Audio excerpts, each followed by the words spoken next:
Hi everyone, Father Joe O'Brien from St. Mary's in Coxsackie and St. Patrick's in Ravenna. It's near the end of August, the beginning of September is just around the corner. I'd like to talk to you about a couple of things and I want to relate them together. I want to talk to you about humility, I want to talk to you about Labor Day, I want to talk to you about spiritualizing our lives. Let's take a moment or two and just walk through those. You know, folks, humility is one of the great takeaways that we have in our Gospels. The experience of Jesus. He calls us to many things in our lives. He calls us to being transformed in so many ways. And taking on a more humble aspect to our lives is really important. It's less about us. It's more about each other. It's less about us. It's more about our relationship with God. We are not the center of everything. We are not people who are only out looking for ourselves. Love of God and love of neighbor means so much. Humility, placing ourselves in the right relationship with God and right perspective with God, speaks so much. You know, the world, though, has other things to say. The world has messages that talk about competition, how we place ourselves on the top of the heap. We are number one. All the things we do to acquire possessions, all the things we do to get things at the expense of our neighbors, whether it's ourselves, our families, or even how we see the world around us. Humility is not a great value. It's not high on the list for the world to consider, but Jesus has other plans for us. Christian humility speaks to the way in which we lovingly take account of the rights and the lives of others. May we treat these others as we wish others to love us and to respect our rights and our dignity. Christian humility underlies a good part of the gospel message.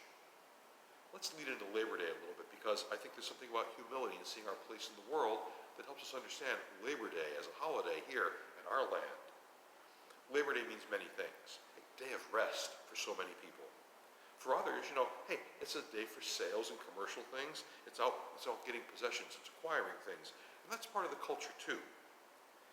Also, we find that Labor Day, let's say, that we find that we don't often remember the roots of Labor Day, those first Labor Day celebrations that reminded us of the sacrifices of those who went before us to say, fight against child labor, fight for wage and hour acts, fight for the dignity of the worker in the workplace, fight for protections and safety, fight for wage and hour acts and minimum wage laws, things that can recognize that we are not just extensions of capital, but we are people who bring our gifts, and our dignity is there to be recognized in the midst of the exchanging economy. We have so much to offer. Labor is an important part of this, and Labor Day celebrates all this. Well, having kept that in mind, there's another dimension to labor and our part in this that I want you to consider. I would ask you to consider how we spiritualize our work. That might sound like an odd way of putting it. Spiritualizing work. They sound like two different things. But remember, say the documents of the Second Vatican Council, our call to universal holiness, our call to holiness in the world. What can we do to make the world holy? What can we do to spiritualize, by virtue of the gift we receive in baptism, what it means to be God's people and make that come alive in the world? May we spiritualize our work. And by that I mean, let's recognize that everything we have is a gift from God. The world that talks about acquiring things, the world that talks about being number one, everything we have is a gift from God. We should humbly recognize this. Humbly recognize that we are not, say, the masters of everything, but it is God who makes so much possible in our lives. May we give thanks and praise to God every day. Spiritualizing our work is an opportunity for us to say, take these God-given gifts, these gifts that come from the experience of baptism, these gifts, these talents, and dedicate the expression of our work to give thanks and praise to God for all God has given us.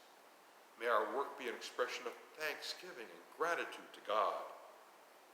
Also, may our work be an expression of our creativity, the God who gives us a gift, the God who gives us freedom, the God who calls us to go and let us be the people who take our good gifts and use them to the best of our ability in the world.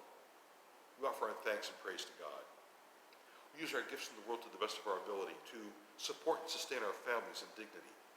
We use our gifts to the best of our ability in this world to create a better world, to build our communities, to be people who are aware of, say, as we said before, say, the rights and the lives of others around us. So spiritualizing work, spiritualizing our labors, spiritualizing the way in which we use the God-given gifts we've received, these are good things.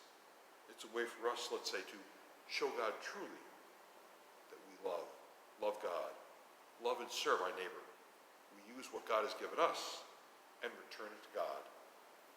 These are all good things. Blessings, folks. Happy Labor Day.